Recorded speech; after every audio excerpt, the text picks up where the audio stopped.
ಹೌದು.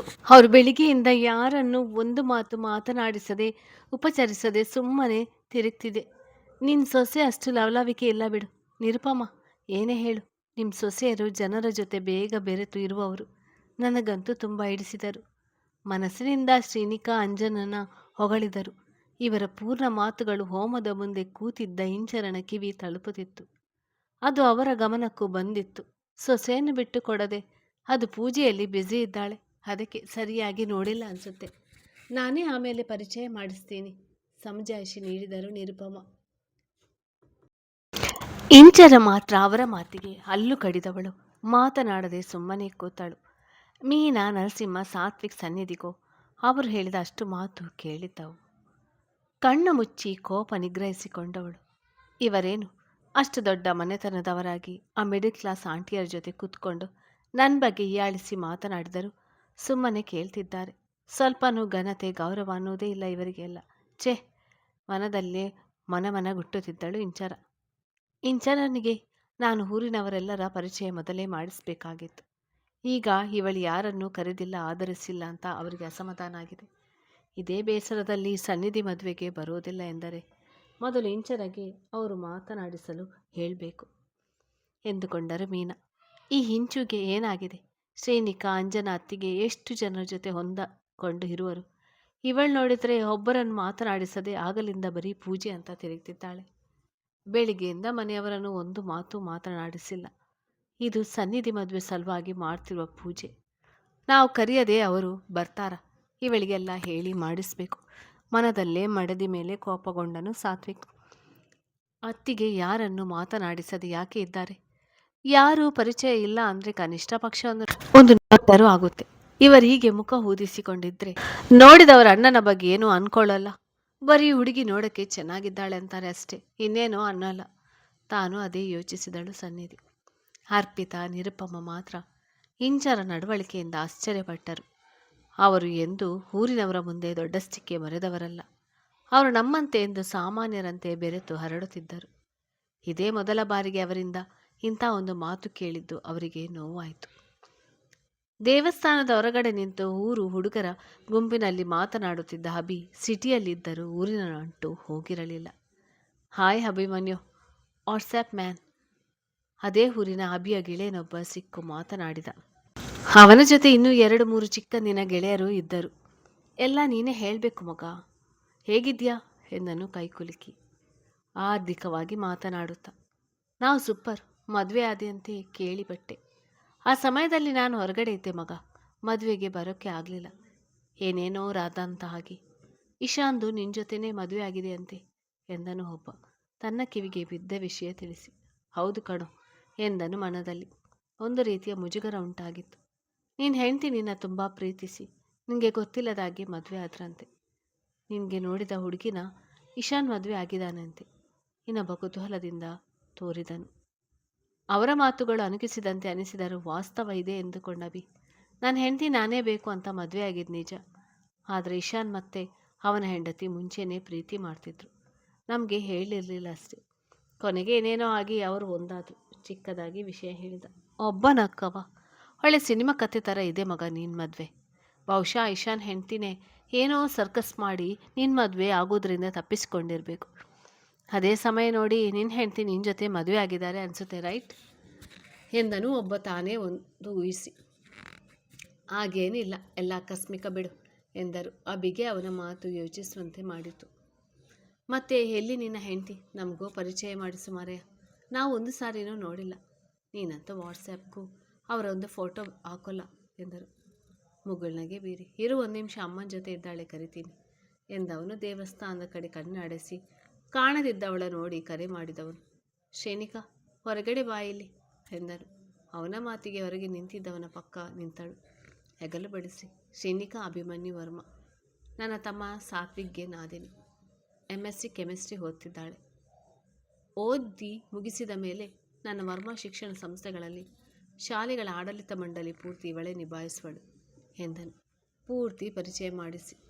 ಹಳದಿ ಹೊಡಲಿಗೆ ಕೆಂಪು ಹಂಚಿರುವ ಕಾಟನ್ ಸೀರೆಯನ್ನು ಒಪ್ಪವಾಗಿ ಹುಟ್ಟು ಬರೀ ಮಾಂಗಲ್ಯ ಸರ ಮತ್ತು ಮುತ್ತಿನ ಜುಮ್ಕಿ ಹಾಕಿದವಳು ರಾತ್ರಿಯ ದೀಪದ ಬೆಳಕಿನಲ್ಲಿ ಹೊಳೆಯುತ್ತಿದ್ದಳು. ಹೆಂಡತಿಯೆಡೆ ದೀರ್ಘವಾಗಿ ನೋಡಿ, ಶ್ರೀ, ಇವರು ನನ್ನ ಬಾಲ್ಯದ ಗೆಳೆಯರು. ಎಲ್ಲರಿಗೂ ಮದುವೆ ಆಗಿದೆ. ಹೆಂಡತಿಯರ ಜೊತೆ ಬೇರೆ ಬೇರೆ ಕಡೆ ಕೆಲಸದಲ್ಲಿ ಇದ್ದಾರೆ ಎಂದು ಅವಳಿಗೂ ಪರಿಚಯ ಮಾಡಿಸಿದ. ಎಲ್ಲರಿಗೂ ನಗುತ್ತಲೇ ಕೈಮುಗಿದಳು ಶ್ರೀ. ಹಾಯ್ ಸಿಸ್ಟರ್, ನಿಮ್ಮಂಥ ಸುಂದರವಾದ ಹೆಂಡತಿ ಇಟ್ಟುಕೊಂಡು ಈ ನನ್ನ ಮಗ ಒಂದು ಫೋಟೋವನ್ನು ಎಲ್ಲೂ ಹಾಕೋಲ್ಲ, ನಮಗೂ ತೋರಿಸಲಿಲ್ಲ. ಹುಡುಗಿ ಹೇಗೋ ಏನೋ ಅಂದ್ಕೊಂಡಿದ್ದೀವಿ. ನಿಮ್ಮ ನೋಡಿದ ಮೇಲೆ ಅನಿಸ್ತಿದೆ ಇಷ್ಟು ಚೆನ್ನಾಗಿರುವ ನೀವು ಅಬಿಗೆ ಸರಿಯಾದ ಜೋಡಿ ಅಂತ ಮನಸ್ಸಾರೆ ಹೊಗಳಿದ ಒಬ್ಬ. ಮದುವೆಯಾಗಿ ವರ್ಷ ಆಗೋಕ್ಕೆ ಬಂದಿದೆ. ಇನ್ನೂ ಅದೇ ಕುಟುಂಬದಲ್ಲಿ ಇದ್ದೀರಾ? ಆಸ್ತಿ ಭಾಗ ಆಗಿಲ್ವಾ? ಬೇಗ ಬೇರೆ ತಗೊಂಡು ಸುಮ್ಮನೆ ನಿಮ್ಮದೇ ಒಂದು ಸಂಸಾರ ಮಾಡಿಕೊಳ್ಳಿ, ಇಲ್ಲಾಂದರೆ ಮುಂದೆ ನಿಮಗೆ ಕಷ್ಟ. ಅನುಭವಿ ಒಬ್ಬ ಬುದ್ಧಿ ಹೇಳಿದ. ಅಭಿ ಮಾತನಾಡುವ ಮುನ್ನ ಯಾಕೆ ಭಾಗ ಆಗಬೇಕು? ನಮ್ಮದು ಹೊಟ್ಟಿನ ಕುಟುಂಬ. ಹೊರಗೆ ಹೇಗೆ ಹೋಗೋಕ್ಕೆ ಆಗುತ್ತೆ? ನಾವೆಲ್ಲ ಜೊತೆಗೆ ಇರೋದು. ಎಲ್ಲಿಗೂ ಹೋಗೋದಿಲ್ಲ ಎಂದಳು ತಾನೇ ದೃಢವಾಗಿ. ಹಾಗಂದರೆ ಹೇಗೆ? ನೀವೊಬ್ಬರು ಆಸೆ ಪಟ್ಟರೆ ಆಗುತ್ತಾ? ಎಲ್ಲರಿಗೂ ಅದೇ ಉದ್ದೇಶ ಇರಬೇಕು ಅಲ್ವಾ? ಒಬ್ಬೊಬ್ಬರು ಒಂದೊಂದು ಮನಸ್ಥಿತಿ ಹೊಂದಿದ್ದರೆ ಒಟ್ಟಿಗೆ ಹೇಗೆ ಇರೋಕ್ಕೆ ಸಾಧ್ಯ? ಭಾಗ ಆಗಲೇಬೇಕು, ಇಲ್ಲ ನೀವು ನಷ್ಟ ಭರಿಸಬೇಕು. ಇನ್ನೊಬ್ಬನದು ಅದೇ ಅನಿಸಿಕೆ. ಅಭಿ ಹುಡುಗಾಟದ ಹೆಂಡತಿಯ ಹೊಸ ರೂಪ ಕಣ್ಣು ತುಂಬಿಕೊಳ್ಳುತ್ತಿದ್ದನು. ಇರ್ಬೋದು. ಅದು ಯಾವಾಗ ಅಂದರೆ ಹೆಂಡತಿ ಈ ರೀತಿ ಮನಸ್ಥಿತಿಯನ್ನು ಹೊಂದಿರುವವಳಾದಾಗ ಗಂಡ ಆದವನು ತಿದ್ದಿ ಬುದ್ಧಿ ಹೇಳಬೇಕು. ಅದು ಬಿಟ್ಟು ಹೆಂಡತಿ ತಾಳಕ್ಕೆ ಕುಣಿದು ತುಂಬಿದ ಸಂಸಾರವನ್ನು ತೊರೆದು ಹೋದರೆ ಮನೆಯ ಹಿರಿಯರಿಗೆ ಏನು ಬೆಲೆ ಬಂತು? ಅವರು ಸಾಕಿ ಸಳಿಸಿದ್ದಕ್ಕೆ ನಾವು ಕೊಟ್ಟ ಬೆಲೆ ಏನು ಅಲ್ವಾ? ನಯವಾಗಿಯೇ ಮನುಷ್ಯ ಮಾತು ಕೊಟ್ಟಳು. ನಾನೊಬ್ಬ ಆ ರೀತಿ ಯೋಚಿಸಿದರೆ ಸಾಕ, ಉಳಿದವರು ಕೇಳಬೇಕಲ್ವಾ ಎಂದನು ಒಬ್ಬ. ಖಂಡಿತ, ಮೊದಲು ನಾವು ಬದಲಾಗಬೇಕು, ಆಮೇಲೆ ಉಳಿದವರು. ಹೆಂಡತಿ ಮನೆ ಬಿಟ್ಟು ಹೋಗೋಣ ಅಂದರೆ ಅದಕ್ಕೊಂದು ಕಾರಣ ಇದ್ದೇ ಇರುತ್ತೆ.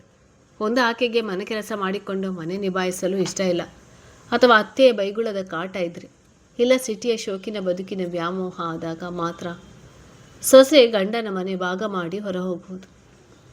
ಅಕ್ಕಪಕ್ಕದವರ ಚಾಡಿ ಮಾತು, ಸಂಬಂಧಿಕರ ತವರು ಮನೆಯ ಕಿವಿ ಮಾತುಗಳು ಕಾರಣ ಆಗ್ಬೋದು ಎಂದವಳು. ಆ ಸಮಯದಲ್ಲಿ ಗಂಡನಾಗಿರುವ ನೀವು ಜಗಳ ಮಾಡುವುದಕ್ಕಿಂತ ಪ್ರೀತಿಯಿಂದ ಸಮಾಧಾನ ಮಾಡಿ ಹೇಳಬೇಕು. ಸಂಬಂಧಗಳ ಮೌಲ್ಯಗಳನ್ನು ಅರ್ಥ ಮಾಡಿಸಬೇಕು. ಅಥವಾ ಅತ್ತೆಯ ಕಾಟ ಇದ್ದರೆ ನಿಮ್ಮ ತಾಯಿಗೆ ತಿಳಿಸಿ ಹೇಳಬೇಕು. ಮೊದಲು ನಿಮ್ಮ ಹೆಂಡತಿ ಮನಸ್ಸಿನಲ್ಲಿ ನಿಮ್ಮ ಮೇಲೆ ನಂಬಿಕೆ ಮೂಡುವ ರೀತಿ ಮಾಡಿದರೆ ಅವರಾದಷ್ಟು ಮನೆ ಭಾಗ ಮಾಡುವ ಯೋಚನೆ ಕಡಿಮೆ ಮಾಡುವರು. ಹಾಗೆ ನೀವುಗಳಷ್ಟೇ ಸ್ನೇಹಿತರು. ಅವರು ಇವರು ಮಾತು ಕೇಳಿ ಮನೆ ಹೊಡೆಯುವ ಬುದ್ಧಿ ಬಿಟ್ಟಾಗಲೇ ಮನೆ ವಸುದೈವ ಕುಟುಂಬ ಆಗುವುದು. ಅಭಿಯು ಅವಳ ಮೇಲೆ ಪೂರ್ತಿ ಗಮನ ಇರಿಸಿ ಅವಳ ಮಾತು ಆಲಿಸ್ತಿದ್ದನು. ಅವಳ ಗೌರವಪೂರ್ವಕ ಮಾತು ಎಲ್ಲರಿಗೆ ಇಡಿಸಿದರು. ಅದೆಲ್ಲ ಹೇಳೋಕ್ಕೆ ಕೇಳೋಕ್ಕೆ ಚೆಂದ. ಹಾಗಾದರೆ ನೀವು ಕೊನೆಯವರೆಗೂ ಒಟ್ಟಿಗೆ ಇರುವಿರಾ? ನೀವಿಬ್ಬರು ಇದ್ದರೂ ಇಶಾನ್, ಸಾತ್ವಿಕ್, ಆಕಾಶ್ ಸುಮ್ಮನಿರುವರ? ಅವರ ಹೆಂಡತಿಯರು ಹೊಂದಿಕೊಂಡು ತಕರಾರು ಮಾಡದೆ ಸುಮ್ಮನೆ ಇರುವರ? ಆಕಾಶ್ ಅವರ ತಂದೆ ತಾಯಿ ಕರೆದುಕೊಂಡು ಬೇರೆ ಹೋದರೆ ಆಗ ಭಾಗ ಆದಂತೆಯೇ ಅಲ್ವಾ? ಒಬ್ಬನು ಬೇಕೆಂದೇ ಪ್ರಶ್ನೆ ಮಾಡಿದನು. ಅಭಿಯು ಶ್ರೀನಿಗೆ ಉತ್ತರ ಏನೆಂದು ಎದುರು ನೋಡ್ತಿದ್ದನು. ನಿಟ್ಟುಸಿರು ಬಿಟ್ಟ ಶ್ರೀ. ಬಹುಶಃ ಅವರ ಮನಸ್ಸಿಗೆ ಈ ಯೋಜನೆ ಬಂದಿರಬಹುದು, ಅಥವಾ ಮುಂದೆ ಬರಬಹುದು. ಇಲ್ಲ ಎಂದು ನಾನು ಹೇಳೋದಿಲ್ಲ. ಮನುಷ್ಯ ಎಂದಮೇಲೆ ಅದೆಲ್ಲ ಮಾಮೂಲಿ. ಆದರೆ ನನಗೆ ವಿಶ್ವಾಸ ಇದೆ. ಆಕಾಶ್ ಬಾವ ಬೇರೆ ಹೋಗೋಣ ಅಂದರೂ ಅಂಜನಾ ಅಕ್ಕ ಒಪ್ಪಲ್ಲ. ಇಶಾನ್ ಹೆಂಡತಿ ಬೇರೆ ಹೋಗೋಣ ಅಂದರೂ ಇಶಾನ್ ಒಪ್ಪಲ್ಲ. ಇನ್ನು ಪ್ರಜ್ಞಾ ಅಕ್ಕನಿಗೆ, ಅರ್ಪಿತಾ ಅತ್ತೆಗೆ ಅಭಿ ಎಂದರೆ ಹೆಚ್ಚು ಪ್ರೀತಿ. ಅವರು ಭಾಗ ಮಾಡುವ ಯೋಚನೆ ಮಾಡಲಾರರು. ಗಂಭೀರವಾಗಿ ಮನೆಯವರ ಬಿಟ್ಟುಕೊಡದೆ ಮಾತು ನೀಡಿದಳು. ಮತ್ತೆ ಸಾತ್ವಿಕ್, ಅವನು ಕತೆ ಏನು? ಸನ್ನಿಧಿ ಮದುವೆ ನಂತರ ಅವರದ್ದು ಇದೇ ಯೋಚನೆಯಾ ಅಥವಾ ಬೇರೆಯಾ? ಸಾತ್ವಿಕ್ ಹೆಂಡತಿ ನಿಮ್ಮಕ್ಕ ತಾನೆ? ಸಾತ್ವಿಕ್ ಅವರ ಮನೆ ಮಗನಲ್ಲ ಎಂಬುದು ಗೊತ್ತಿದ್ದರಿಂದ ಕೇಳಿದರು. ಸನ್ನಿಧಿ ಮದುವೆ ನಂತರ ಸಾತ್ವಿಕ್ ಮನೆ ತೊರೆಯುವ ಮಾತು ಇಬ್ಬರಿಗೂ ನೆನಪಾಯಿತು. ಅಕ್ಕ ತಂಗಿ ಸಂಬಂಧ ಎಲ್ಲ ನನ್ನ ತವರು ಮನೆಯಲ್ಲೇ ಅಷ್ಟೆ. ಇಲ್ಲಿ ನಾನು ಅವಳು ವಾರಗಿತ್ತಿಯರು, ಎಲ್ಲರಂತೆ ಸೊಸೆಯರು ಅಷ್ಟೆ. ಸಾತ್ವಿಕ್ ಅವರು ಒಂದು ಕಡೆ ಭಾವ ಆದರೆ ಇನ್ನೊಂದು ಕಡೆ ಮೈದುನ ಆಗುವರು. ಅವರದು ಎಂದು ಮಾತು ನಿಲ್ಲಿಸಿದಳು. ಅವಳಿಗೂ ಅವರು ಜೊತೆ ಇರಲಿ ಎಂದು ಆಸೆ. ಅವಳ ಮನಸ್ಸು ಅರ್ಥ ಆದಂತೆ ತಾನೇ ಮಾತನಾಡಿದ ಅಭಿ. ಸಾತ್ವಿಕ್ ವರ್ಮಾ ಮಗನೇ ಶಾಶ್ವತವಾಗಿ ನಮ್ಮ ಜೊತೆಲಿ ಇರಲಿ ಎಂಬುದು ನಮ್ಮ ಆಶಯ. ಆದರೆ ಅವನದು ಅಂತ ಸ್ವಂತ ಊರು, ಆಸ್ತಿ, ಮುಖ್ಯವಾಗಿ ಸ್ವಯಂ ಯೋಜನೆ, ಭಾವನೆಗಳು ಇವೆ. ಅವನನ್ನು ನಮ್ಮ ಜೊತೆ ಇರು ಅಂತ ಹೇಳ್ಬಹುದೇ ಹೊರತು ಇರುವಂಥ ಅಧಿಕಾರ ಚಲಾಯಿಸೋಕ್ಕೆ ಆಗೋಲ್ಲ. ಇರೋದು ಬಿಡೋದು ಅವನ ನಿರ್ಧಾರಕ್ಕೆ ಬಿಟ್ಟಿದ್ದು. ಬೇಸರವಿದ್ದರೂ ಬಿಟ್ಟು ಕೊಡದೆ ವಹಿಸಿಕೊಂಡು ಮಾತನಾಡಿದ ಅಭಿ. ಅಂದರೆ ಎಂದರು ಅವನ ಮಾತು ಕೇಳಿ. ಹೌದು, ಸಾತ್ವಿಕ್ನ ನಾನು ಕಟ್ಟಿ ಹಾಕಲಾರೆ. ಆದರೆ ಇಶಾನ್, ವರುಣ್, ಆಕಾಶ್ ಅಣ್ಣ, ಪ್ರಜ್ಞಾ ಅಕ್ಕ, ವರ್ಮ ಮನೆಯನ್ನು ತೊರೆಯದಂತೆ ನೋಡಿಕೊಳ್ಳುವೆ. ಇಷ್ಟಂತೂ ಸತ್ಯ ಎಂದನು. ಈಗಾಗಲೇ ಸಾತ್ವಿಕ್ ಮನೆ ಬಿಡುವೆ ಎಂದು ಖಂಡಿತವಾಗಿ ಹೇಳಿದ್ದರಿಂದ ಅವನ ಬಗ್ಗೆ ದೃಢ ನಿರ್ಧಾರ ಇಲ್ಲದೆ. ನೋಡಿ ಸಿಸ್ಟರ್, ನಮ್ಮ ಅಭಿಗೆ ಮುಂಚೆಯಿಂದಲೂ ಕುಟುಂಬ, ತಮ್ಮಂದಿರು ಅಂದರೆ ಅತೀವ ಪ್ರೀತಿ. ಅವನ ಜೊತೆಗೆ ನಿಮ್ಮ ಥರ ಹೆಂಡತಿ ಸಿಕ್ಕಿರೋದು ಅವನ ಅದೃಷ್ಟ ಬಿಡಿ. ಇಷ್ಟೋ ಹೊತ್ತು ನಿಮ್ಮ ಮಾತು ಕೇಳಿದ ಮೇಲೆ ನಿಮ್ಮಂಥ ಹೆಂಡತಿ ಸೊಸೆ ಪ್ರತಿ ಮನೆಗೂ ಸಿಗಬೇಕು ಅನಿಸ್ತಿದೆ. ಮನ ತುಂಬಿ ಪ್ರಶಂಸಿಸಿದರು ಅಭಿಯ ಗೆಳೆಯರು. ಥ್ಯಾಂಕ್ಸ್ ಅಣ್ಣಂದಿರ, ತಾನು ನಗುತ್ತಾ ಹೇಳಿದಳು ಶ್ರೀ.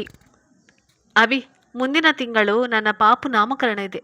ಬೆಳಿಗ್ಗೆ ಪೂಜೆ ಮಾಡಿಸಿ ರಾತ್ರಿ ಬರ್ತ್ಡೇ ಪಾರ್ಟಿ ಫಂಕ್ಷನ್ ಇರುತ್ತದೆ. ನೀವಿಬ್ಬರು ಮಿಸ್ ಮಾಡದೆ ಬರಬೇಕು. ಅವನೊಬ್ಬ ಗೆಳೆಯನ ಆಹ್ವಾನ ಕೊಟ್ಟನು. ಸಿಸ್ಟರ್, ನೀವು ಯಾವಾಗ ಜೂನಿಯರ್ ಅಭಿಮನ್ಯುವನ್ನು ಕೊಡೋದು? ಆದಷ್ಟು ಬೇಗ ಪುಟ್ಟ ಅಭಿಯನ್ನೋ ಪುಟ್ಟ ಶ್ರೇಣಿಕನೋ ಕೊಡಿ, ಒಬ್ಬ ಗೆಳೆಯನ ಸಲಹೆ ನೀಡಿದರು. ಖಂಡಿತ ಕೊಡೋಣ, ಅದಕ್ಕೇನು ಬಿಡಿ, ನಿಮ್ಮದೆಲ್ಲ ಮುಗಿಲಿ ಎಂದನು ಅಭಿ ತಾನು ನಗುವಿನೊಂದಿಗೆ. ಅವನಿಗೂ ಪಿತೃಭಾವ ಮೂಡಿತು, ತಿಳಿಯದು. ಶ್ರೇಣಿಕಾ ಅವನ ಮುಖದ ಭಾವನೆ ಓದಲು ನೋಡಿದಳು. ಹೋಮ ಸಂಪನ್ನವಾದ ಮೇಲೆ ಕೂಡ ಇಂಚರ ಮನೆಯವರ ಕಡೆ ಗಮನ ಕೊಡದಿದ್ದದು ಈಗ ಎಲ್ಲರ ಗಮನಕ್ಕೂ ಬಂದಿತು. ಇಂಚರನ ತಾಯಿ ಜೊತೆ ನಗುತ್ತಾ ಸೀರೆ ತೀಡಿಕೊಂಡು ಒಡವೆ ಸರಿ ಮಾಡಿಕೊಂಡು ಓಡಾಡುತ್ತಿದ್ದಾಳೆ ಹೊರತು ಯಾರನ್ನೂ ನೋಡಲಿಲ್ಲ.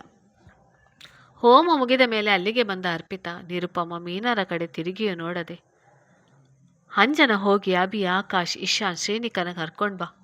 ಹೋಗು ಸಂಜನಾ, ನಿಮ್ಮ ಮಾವಂದಿರನ್ನು ಕರಿಯಮ್ಮ ಎಂದರು. ಸೊಸೆಯರಿಗೆ ಸಾತ್ವಿಕ್ ಸನ್ನಿಧಿ ಇದ್ದರೂ ಅವರನ್ನೇನೂ ಗಮನಿಸಲಿಲ್ಲ. ದೊಡ್ಡಮ್ಮ, ನಾನೇ ಹೋಗಿ ಕರ್ಕೊಂಡು ಬರ್ತೀನಿ, ನೀವು ಪೂಜೆ ಮಾಡಿ ಎಂದನು ಸಾತ್ವಿಕ್. ಆಗಲಿಂದ ಅವರ ಕಡೆ ಗಮನ ಹರಿಸದಿದ್ದುದರಿಂದ. ಅವಶ್ಯಕತೆ ಇಲ್ಲ, ನಿಮ್ಮ ಮನೆಯವರ ಸ್ವಲ್ಪ ಆ ಕಡೆ ಸರಿಯೋಕೆ ಹೇಳಿದರೆ ಸಾಕು. ನನ್ನ ಮಕ್ಕಳು ಸೊಸೆಯರು ಪೂಜೆ ಮಾಡಿ ಹೋಗ್ತಾರೆ ಎಂದರು ಅರ್ಪಿತಾ. ಹೋಮದ ಪಕ್ಕವೇ ನಿಂತಿದ್ದವರ ನೋಡಿ ಕಟುವಾಗಿ ಅವ್ರು ಹೇಳಿದ್ದು ಪರೋಕ್ಷವಾಗಿ. ನೀನು ನನ್ನ ಮಗನಲ್ಲ ಎಂದಾಗಿತ್ತು. ಅದು ಎಲ್ಲರ ಗಮನಕ್ಕೂ ಬಂದಿತ್ತು. ಸ್ವಾಮಿಗಳೇ, ನನಗೆ 3 ಗಂಡು ಮಕ್ಕಳು. ಮದುವೆ ಆಗಿದೆ, ಅವರೆಲ್ಲರೂ ಇದ್ದಾರೆ. ಹೋಮಕ್ಕೆ ನಾವು ತಂದಿರುವ ಸಾಮಗ್ರಿ ಒಟ್ಟಿಗೆ ಹಾಕುವುದಿಲ್ಲ, ಒಬ್ಬೊಬ್ಬರೇ ಬರಬೇಕಾ ಎಂದರು ಹೋಮ ಸುಡುತ್ತಿದ್ದವರ ಬಳಿ. ಒಂದೊಂದು ದಂಪತಿಗಳು ಬಂದು ಹೋಮಕ್ಕೆ ಹೂ ಹಾಕಿ ನಮಸ್ಕಾರ ಮಾಡಿ ಹೋಗಲಿ ತಾಯಿ, ಮತ್ತೆ ಸಾಮಗ್ರಿಗಳು ಬೇಡ, ಹೋಮ ಮುಗಿದಿದೆಯಲ್ಲ ಸಾಕು ಎಂದರು. ಅವರು ಅಂಜನ ಹೋಗಿ ಎಲ್ಲರನ್ನೂ ಕರೆತಂದಿದ್ದಾಳು. ಆಕಾಶ್, ಅಂಜನ, ಆರವ್ ಬನ್ನಿ, ಹೋಮಕ್ಕೆ ಹೂ ಹಾಕಿ. ಸ್ವಾಮಿಗಳ ಆಶೀರ್ವಾದ ತಗೊಳ್ಳಿ. ಅಭಿಶ್ರೇಣಿಕಾ, ಸಂಜನಾ, ಇಶಾನ್ ಬೇಗ ಬನ್ನಿ, ಇನ್ನೇನು ಮನೆಗೆ ಹೊರಡೋಣ, ಎಲ್ಲ ಮುಗಿಯಿತು ಎಂದರು ಅರ್ಪಿತಾ. ನಿರುಪಮಗೂ ಇಂಚರನ ನಡೆ ಬೇಸರ ತಂದಿದ್ದರಿಂದ ಅವರು ಸುಮ್ಮನಾಗಿದ್ದರು. ಎಲ್ಲರೂ ಬಂದು ಪೂಜೆ ಮಾಡಿ ಹಿಂದೆ ನಡೆದರು. ಕೊನೆಗೆ ಅರ್ಪಿತಾ ರಮೇಶ್ ದಂಪತಿ ಜೊತೆ ವರುಣ್ ಬಂದನು. ಇವರು ಮಗನ? 2 ಗಂಡು ಮಕ್ಕಳ? ನಿಮಗೆ ಮದುವೆ ಆಗಿಲ್ವಾ ಎಂದರು ಸ್ವಾಮಿಗಳು. ನನಗೆ 2 ಮಕ್ಕಳು, ಒಬ್ಬ ಮಗಳು ಅಷ್ಟೆ. ಇವನು ನನ್ನ ನಾದಿನಿಯ ಮಗ. ಆದರೆ ಚಿಕ್ಕಂದಿನಿಂದಲೂ ನಮ್ಮ ಜೊತೆಯೇ ಬೆಳೆದದ್ದು. ಇವನ್ ನನಗೆ ಮಗನೇ, ಪೊಲೀಸ್ ಅಧಿಕಾರಿ. ಇನ್ನು ಹೆಣ್ಣು ನೋಡ್ತಿದ್ದೀವಿ, ಮದುವೆ ಮಾಡಬೇಕು ಎಂದರು. ಅರ್ಪಿತಾ ಅವರಿಗೆ ಎಲ್ಲರ ಮಕ್ಕಳು ಪ್ರಿಯವೇ ಆಗಿದ್ದರಿಂದ ಒಳ್ಳೆಯದು, ಆಶೀರ್ವಾದ ಮಾಡಿದರು ಎಲ್ಲರಿಗೂ. ನರಸಿಂಹ, ಮೀನಾ, ನೀವಿದೆಲ್ಲ ಮುಗಿಸಿ ಬನ್ನಿ, ನಾವು ಹೊರಡ್ತೇವೆ. ಆಕಾಶ್, ಇಶಾನ್ ಕಾರ್ ತೆಗಿ ನಡೀರಿ ಎಂದರು ಅರ್ಪಿತಾ. ಕಾರಿನ ಬಳಿ ನಡೆದರು. ಅವರಿಂದ ಸಾತ್ವಿಕ್, ಇಂಚರ ಸನ್ನಿಧಿ ನರಸಿಂಹ ದಂಪತಿಗಳು ಹೋದರು. ಅಕ್ಕ, ಇದೇನು ಇಷ್ಟು ಬೇಗ ಹೊರಟ್ರಿ? ಇನ್ನೂ ಬಂದವರಿಗೆ ಅರಿಶಿನ ಕುಂಕುಮ ಬಾಗಿನ ಕೊಡಬೇಕು, ಅದನ್ನು ಮುಗಿಸಿಕೊಂಡು ಒಟ್ಟಿಗೆ ಹೋಗೋಣ ಇರಿ. ಅಂಜನ, ಶ್ರೇಣಿಕನಾದರೂ ಬಿಟ್ಟು ಹೋಗಿ ಎಂದರು.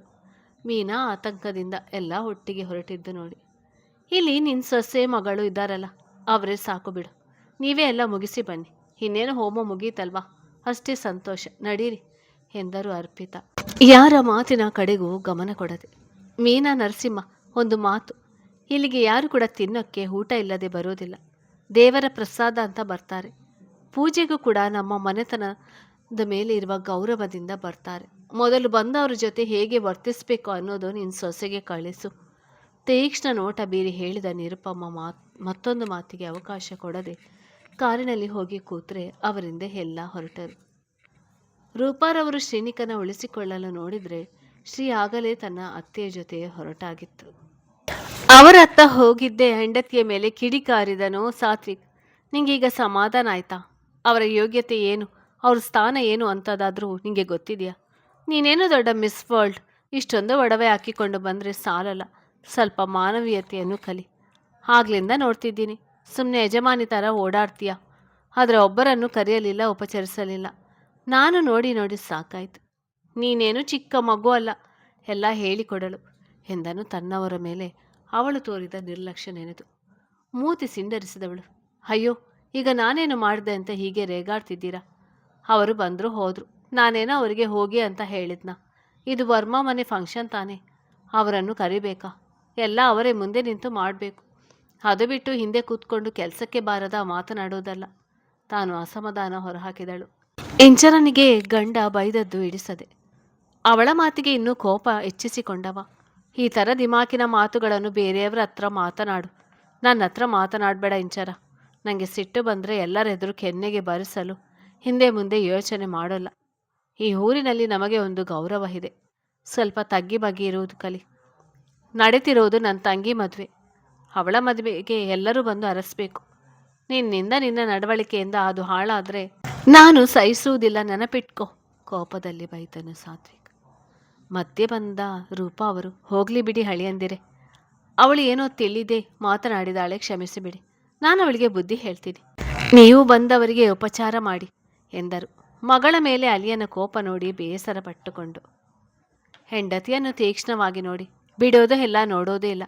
ಬಿಂಕ ತೋರಿ ದೊಡ್ಡಮ್ಮರನ್ನು ಅತ್ತಿಗೆಯರನ್ನು ಕಳಿಸಿದ್ಲಲ್ಲ, ಈಗ ಮುಚ್ಕೊಂಡು ಬಂದು ಅಲ್ಲಿ ಎಲ್ಲರಿಗೂ ಗೌರವ ಕೊಟ್ಟು ಉಪಚರಿಸ್ಬೇಕಷ್ಟೇ. ತಿದ್ದಿ ಬುದ್ಧಿ ಹೇಳೋಕ್ಕೆ ಇವಳೇನು ಮಗು ಅಲ್ಲ. ನಾನಿವಳನ್ನು ಪ್ರೀತಿಸಿ ಆಮೇಲೆ ಮದುವೆ ಆಗಿರೋದು. ಇವಳ ಬಗ್ಗೆ ಎಲ್ಲ ಗೊತ್ತಿದೆ ನನಗೆ. ಸುಮ್ಮನೆ ಬಂದರೆ ಅವಳಿಗೂ ಒಳ್ಳೆಯದು, ನನಗೂ ಒಳ್ಳೆಯದು. ಎಚ್ಚರಿಕೆ ಕೊಟ್ಟು ಮುಖ ಗಂಟೆಕ್ಕಿಕೊಂಡು ಹೋದನು ಸಾತ್ವಿಕ್. ಗಂಡನ ಕೋಪಕ್ಕೆ ಕೈ ಇಸುಕಿಕೊಳ್ಳುತ್ತಾ ನಿಂತಳು ಇಂಚರ. ಊರಿನ ಹೆಂಗಸರಿಗೆಲ್ಲ ಬಾಗಿನ ರೆಡಿ ಮಾಡುವುದು ಸುಲಭವಲ್ಲ. ನೀವು ಮಾಡಿದ್ದು ಸರಿಯಲ್ಲ ಅತ್ತಿಗೆ. ಇದು ವರ್ಮ ಮನೆಯ ಫಂಕ್ಷನ್.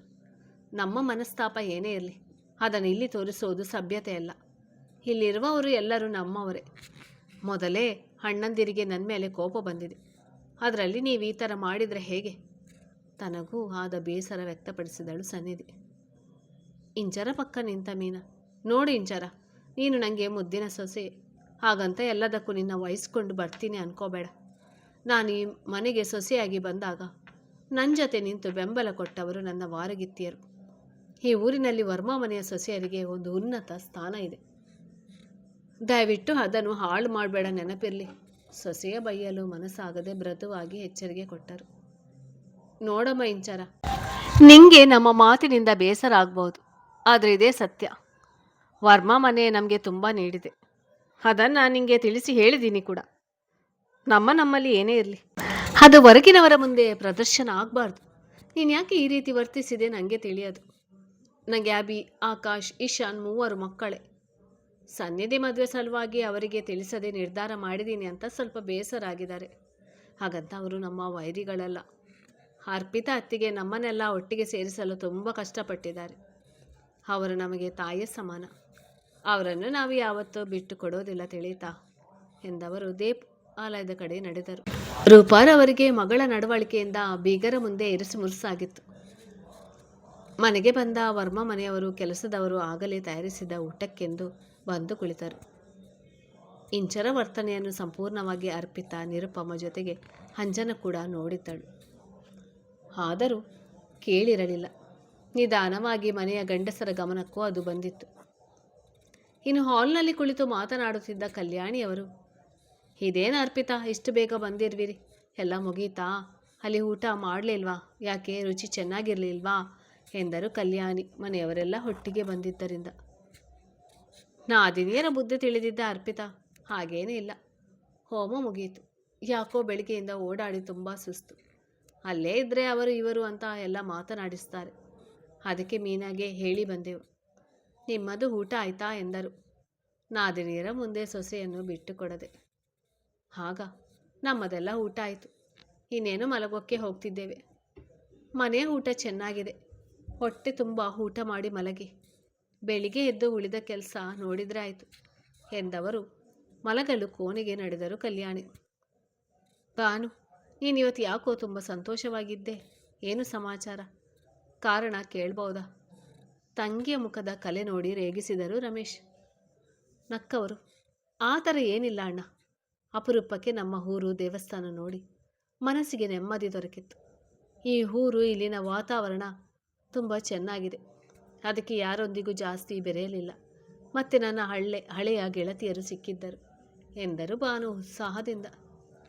ಸರಿ ಸರಿ, ಬೆಳಿಗ್ಗೆ ದೇವಸ್ಥಾನದ ಅಲಂಕಾರ, ಊಟದ ವ್ಯವಸ್ಥೆ ಎಲ್ಲ ಹೇಗಿತ್ತು? ಊಟವೆಲ್ಲ ರುಚಿಯಾಗಿತ್ತಾ ಕೇಳಿದರು. ನಿರುಪಮ ನಾದಿನಿಯ ಹನಕ ಗೊತ್ತಿದ್ದರಿಂದ.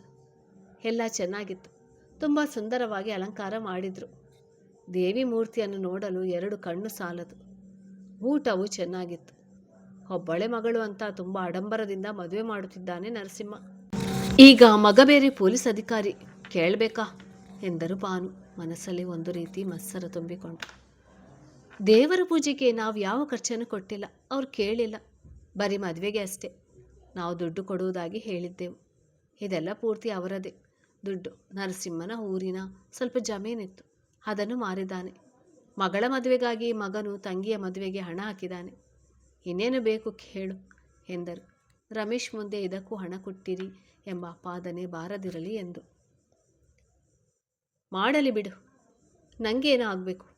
ಈ ವರುಣ್ನ ಮದುವೆ ಮಾಡೋಣ ಎಂದರೆ ಮಾರು ದೂರ ಹೋಗ್ತಾನೆ.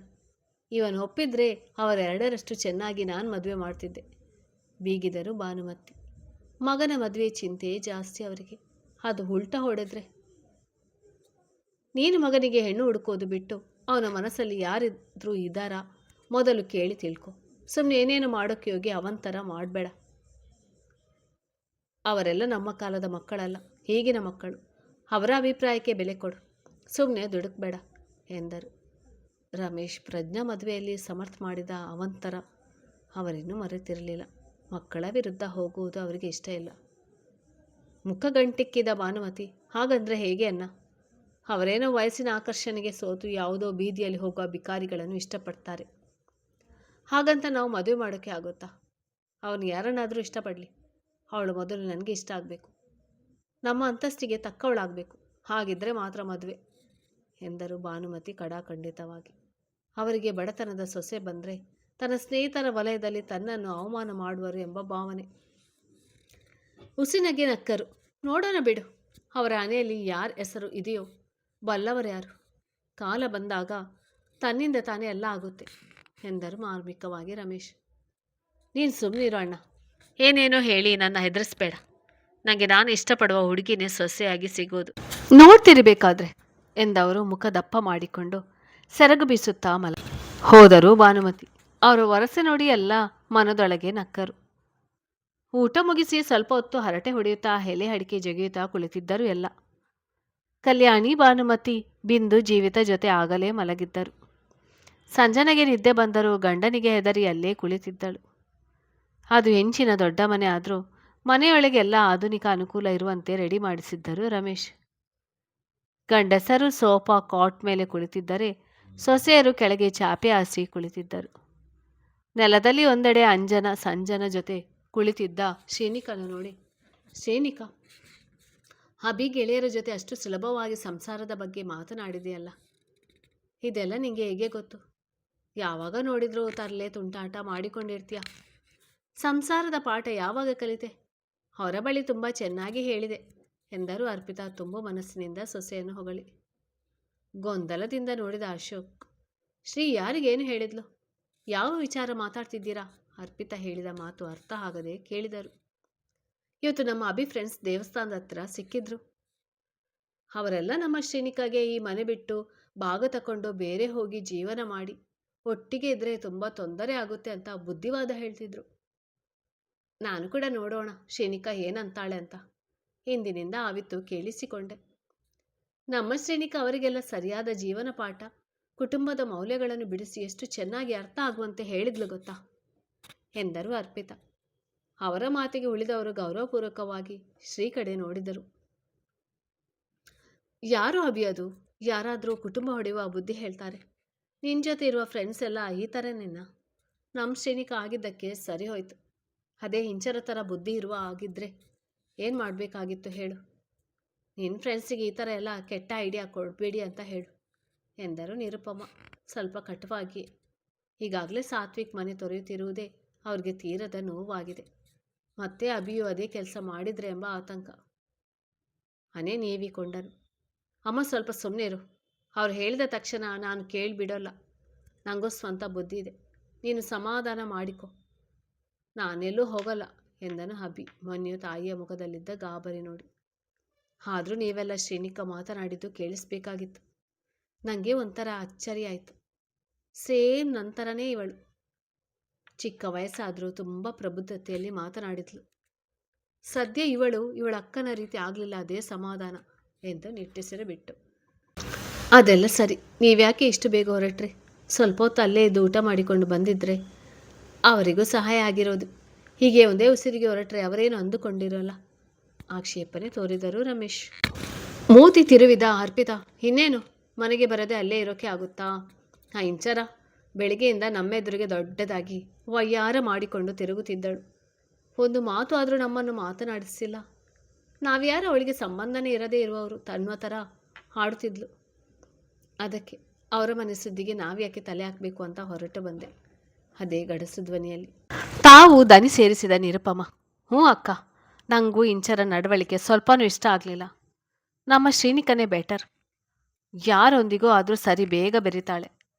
ಇಂಚರ ಆಗಲ್ಲ, ಮುಖ ನೋಡಿ ಮನೆ ಹಾಕ್ತಾಳೆ ಎಂದರು ಅವಳ ಮೇಲಿದ್ದ ಬೇಸರ ಹೊರಹಾಕಿ. ಅದು ಏನೋ ಮಾಡೋಕ್ಕೆ ಆಗೋಲ್ಲ. ನಿರುಪಮ್ಮ ಅವಳ ಗಂಡ ಆಗಲೇ ಮನೆ ಬಿಟ್ಟು ಹೋಗೋ ಮಾತನಾಡಿರುವಾಗ ಅವಳ ಮನಸ್ಸಲ್ಲಿ ನಾವೀಗ ಹೊರಗಿನವರೇ. ಅದಕ್ಕೆ ಮದುವೆ ಹೊಸದ್ರಲ್ಲಿದ್ದ ಪ್ರೀತಿ, ಕಾಳಜಿ, ಗೌರವ ಈಗ ಇಲ್ಲ. ಇವರನ್ನು ಕಟ್ಟಿಕೊಂಡು ನನಗೇನು ಅಂದ್ಕೊಂಡಿದ್ದಾಳೇನೋ, ಬಿಡು ಹೋಗಲಿ ಎಂದರು ಅರ್ಪಿತಾ. ಇಂಚರ ಮೇಲೆ ಅವರಿಗೆ ಅಸಮಾಧಾನ ಸ್ಪಷ್ಟ. ಅಕ್ಕನ ಮೇಲಿನ ಅಭಿಪ್ರಾಯ ಕೇಳಿ ಬೇಸರವಾದ ಶ್ರೇಣಿಕಾ. ಅವಳು ಮುಂಚೆ ಈಗಿರಲಿಲ್ಲ ಅತ್ತೆ, ನನ್ನ ರೀತಿ ಇದ್ಲು. ಮದುವೆ ಆದಮೇಲೆ ಹೀಗೆ ಬದಲಾಗಿದ್ದಾಳೆ. ನನ್ನನ್ನು ಶತ್ರುವಿನ ರೀತಿ ನೋಡ್ತಾಳೆ. ಅಮ್ಮನ ಹತ್ತಿರ ಏನೇನೋ ಚಾಡಿ ಹೇಳ್ತಾಳೆ. ನಾನು ಈ ಮನೆಗೆ ಸೊಸೆಯಾಗಿರೋದು ಅವಳಿಗೆ ಸ್ವಲ್ಪನೂ ಇಷ್ಟ ಇಲ್ಲ. ತಾನು ಬೇಸರ ವ್ಯಕ್ತಪಡಿಸಿದಳು ಶ್ರೀ. ಪರವಾಗಿಲ್ಲ ಬಿಡು, ಎಲ್ಲರೂ ಒಂದೇ ಥರ ಇರೋಲ್ಲ. ಈಗ ಪ್ರಣತಿನೇ ನೋಡು, ಎಷ್ಟು ಹೇಳಿದ್ರು ಅಷ್ಟೇ. ಇಂಚರಿಗೂ ಹಾಗೆ. ACP ಹೆಂಡತಿ ಆದಮೇಲೆ ಮನಸ್ಥಿತಿ ಬದಲಾಗಿರ್ಬೋದು. ನೀವುಗಳು ಸರಿಯಾಗಿ ಇರಿ ಸಾಕು. ನಿಮ್ಮಿಂದ ಈ ರೀತಿ ವರ್ತನೆ ನಡೆದರೆ ನಾನಂತೂ ಸಹಿಸೋದಿಲ್ಲ, ನೆನಪಿರಲಿ. ಗಡುಸಾಗಿ ಇಬ್ಬರು ಸೊಸೆಯರಿಗೆ ವಾರ್ನಿಂಗ್ ಕೊಟ್ಟರು ನಿರುಪಮ. ನಿಜ, ನಿಮಗೇನು ಬೇಕು ತಗೊಳ್ಳಿ, ನಾವೇನು ಕೇಳೋಲ್ಲ. ನಿಮಗೆ ಹೇಗೆ ಬೇಕೋ ಆಗಿರಿ, ಇದು ನಿಮ್ಮದೇ ಮನೆ. ಇಲ್ಲಿರುವವರೆಲ್ಲ ನಿಮ್ಮವರೇ. ಇಲ್ಲಿ ಯಾರು ಹೆಚ್ಚಲ್ಲ, ಯಾರು ಕಡಿಮೆ ಇಲ್ಲ ಎಂದು ಅನುಸರಿಸಿಕೊಂಡು ಹೋಗಬೇಕು. ಪ್ರಸಾದದ ಅನ್ನದಲ್ಲಿ ಒಂದು ಅಗಲಿಗೆ ವಿಷ ತಾಗಿದ್ರು ಅದು ಪೂರ್ತಿ ಪ್ರಸಾದವನ್ನು ಕೆಡಿಸುತ್ತದೆ. ಅದರಿಂದ ಎಚ್ಚರಿಕೆಯಿಂದ ಇರಿ ಎಂದರು ಅರ್ಪಿತಾ. ದೊಡ್ಡಮ್ಮ ಕೂಗಿಕೊಂಡು ಒಳಗೆ ಬಂದನು ಸಾತ್ವಿಕ್. ಆಗಲೇ ಎಲ್ಲರಿಗೂ ಬಾಗಿನ ಕೊಟ್ಟು ಮುಗಿಸಿ ಮನೆಯ ದಾರಿ ಹಿಡಿದಿದ್ದರು. ಇನ್ನೇನು ಒಳಗೆ ಬರಬೇಕೆನ್ನುವಾಗ ಅರ್ಪಿತಾ ಅವರ ಮಾತು ಕೇಳಿ ಹೊರಗಡೆಯೇ ನಿಂತಿದ್ದರು. ಅವರ ಪೂರ್ತಿ ಮಾತುಕತೆ ಕೇಳಿದ ಮೇಲೆ ತನ್ನ ಮೇಲೆ ನನಗೆ ಅಸಹ್ಯ ಆಯಿತು.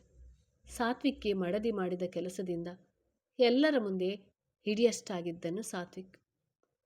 ಅವನ ನೋಡಿ ಮಾತು ನಿಲ್ಲಿಸಿ ಅವನ ಕಡೆ ಗಮನ ಹರಿಸಿ, ಬಾ ಸಾತ್ವಿಕ್, ಎಲ್ಲ ಚೆನ್ನಾಗಿ ಆಯಿತಾ ಅಲ್ವಾ? ಜನ ಎಲ್ಲ ಹೋದ್ರಾ? ನೀವು ಊಟ ಮಾಡಿ ಬಂದ್ರಾ ಇಲ್ಲ ಹಾಗೆ ಬಂದ್ರಾ? ಉಳಿದವರಲ್ಲಿ ಒಳಗೆ ಬಂದ ಸಾತ್ವಿಕ್ ನೋಡಿ ವಿಚಾರಿಸಿದರು ಅರ್ಪಿತಾ. ಮನದಲ್ಲಿ ಬೇಸರ ಇದ್ದರು. ಎಲ್ಲ ಮುಗಿಯಿತು ದೊಡ್ಡಮ್ಮ. ಜನರು ಹುಂಡು ಹೋದರು. ಅಮ್ಮ ಸನ್ನಿಧಿ ಹಿಂದೆ ಬರುತ್ತಿದ್ದಾರೆ. ನೀವ್ಯಾಕೆ ಅಲ್ಲಿ ಊಟ ಮಾಡಲಿಲ್ಲ, ಹಾಗೇ ಬಂದರೆ? ಇಂಚರದಿಂದ ಬೇಸರ ಆಯ್ತಾ ಎಂದನು ಸಾತ್ವಿಕ್. ಹೊರಗಡೆ ನಿಂತು ಪೂರ್ತಿ ಮಾತು ಕೇಳಿದ ಮೀನಾರಿಗೂ ತನ್ನ ವಾರಗೆತ್ತಿ ಅವರಿಗೆ ಮುಖ ತೋರಿಸಲು ಕಷ್ಟವಾಯಿತು. ಅವನ ಮಾತಿಗೆ ಬದಲಿ ನೀಡದೆ, ಎಲ್ಲಿ ಊಟ ಮಾಡಿದರೆ ಏನು, ಊಟನೇ ತಾನೆ, ಬಿಡು ಹೋಗಲಿ. ಎಲ್ಲರೂ ಹೋಗಿ ರೆಸ್ಟ್ ಮಾಡಿ, ಸುಸ್ತಾಗಿದ್ದೀರ. ಬೆಳಗ್ಗೆಯಿಂದ ಓಡಾಡಿ, ಉಳಿದದ್ದು ನಾಳೆ ಮಾತನಾಡೋಣ. ನಂಗಂತೂ ಸಖತ್ ಸುಸ್ತಾಗಿದೆ ಎಂದವರು ಬೇರೆ ಮಾತಿಗೆ ಅವಕಾಶ ಕೊಡದೆ ಸೆರಗಲ್ಲಿ ಗಾಳಿ ಬೀಸಿಕೊಂಡು ರೂಮಿಗೆ ತೆರಳಿದರು. ಅವರಿಂದೇ ಎಲ್ಲ ಒಬ್ಬೊಬ್ಬರಾಗಿ ಮಲಗಲು ಹೋದರು. ತನ್ನ ಕಡೆ ತಿರಸ್ಕಾರ ನೋಟ ಬೀರಿ ಹೋದ ಮನೆಯವರ ನೋಡಿ ಸಾತ್ವಿಕ್ಗೆ ಬಹಳ ಬೇಸರವಾಯಿತು. ಎಲ್ಲರೂ ಸಂತೋಷದಿಂದ ಪೂಜೆಗೆ ಭಾಗಿಯಾಗಿದ್ದರು. ಕೊನೆಯಲ್ಲಿ ಊಟ ಮಾಡದೆ ಬಂದದ್ದು ಯಾಕೋ ಅತಿಯಾಗಿ ಕಾಡಿತ್ತು. ಕತೆಗೊಂದು ಲೈಕ್ ಕೊಡಿ, ಹಾಗೆ ಚಾನಲನ್ನು ಸಬ್ಸ್ಕ್ರೈಬ್ ಮಾಡಿ. ಕತೆ ಮುಂದುವರಿಯುತ್ತದೆ.